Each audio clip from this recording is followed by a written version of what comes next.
Ce n'est pas la pauvreté, c'est la mentalité qu'il faut guérir, mon frère, ma soeur africaine. Je souhaite donner mon léger coup de gueule pour cet homme, cet activiste camerounais, un grand frère que j'admire depuis son combat pour la salubrité, et j'ai vraiment voulu lui rendre hommage et partager ce message avec toi qui me regardes actuellement. Voulons-nous dire que ce dernier n'a rien fait de bon dans sa lutte pour la libération positive du Cameroun par son combat de révolution tranquille, ne serait-ce que prenons uniquement le cas de la salubrité, qui au Cameroun menait ce genre d'activité, incitait les frères et sœurs à aller vers la bonne direction pour le bien-être communautaire. Qui le faisait à part Jacques Bertrand.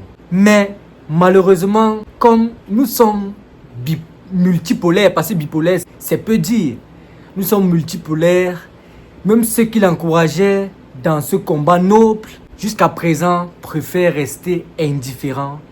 Et personnellement, je ne suis pas surpris parce que à la base, nous sommes divisés. Et qui dit divisé dit faible. C'est tout à fait normal donc il se retrouve tout seul. Et je voudrais dire également à ce grand frère qui se nomme Jacques Bertrand que il n'aurait pas dû mélanger son combat de cette façon.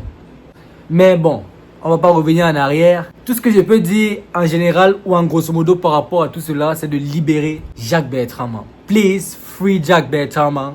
Respectons son combat, ne serait-ce que pour le côté salubrité, car c'est déplorable de voir comment la capitale économique d'un pays avait un tel contraste avant qu'il n'ait commencé à dénoncer cela dans les rues de cette ville en question. C'est le message que j'avais prévu de te partager, mon frère, et je t'invite vraiment à briser ton ego, voir ton orgueil et ne serait-ce que partager un message pour qu'on libère ensemble ce grand frère qui se nomme Jacques Bertrand. Tous mes respects et on espère le meilleur pour toi, mon frère.